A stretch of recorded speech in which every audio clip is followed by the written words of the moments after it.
I will show you how to enhance your editing skills.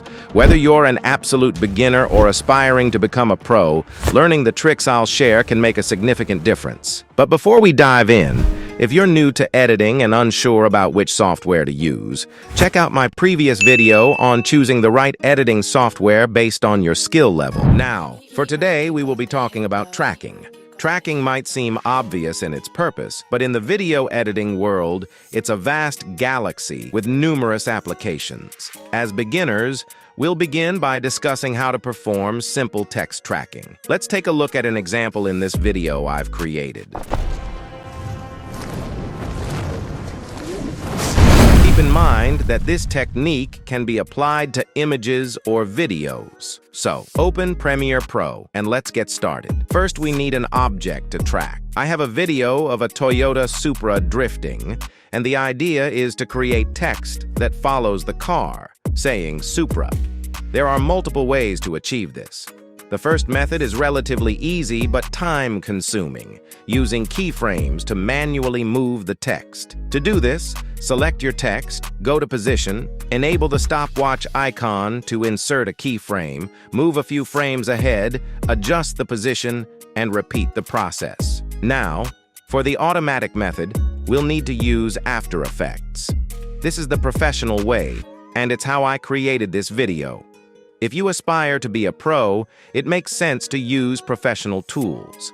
To open your sequence in After Effects, you can directly open an After Effects sequence in Premiere Pro for a seamless workflow. However, ensure both programs are of the same year and version. If not, open a new composition in After Effects and render it after finishing your work. Now that we have our video, let's start working on it. First, open the Tracker panel. If you can't find it, go to Windows and make sure Tracker is checked. After clicking on it, you'll see different options. For simple position tracking, use motion tracking. Select the video, choose motion tracking, and use the square. Adjust its size and position it on the object you want to track. Click the arrow and let After Effects do its thing.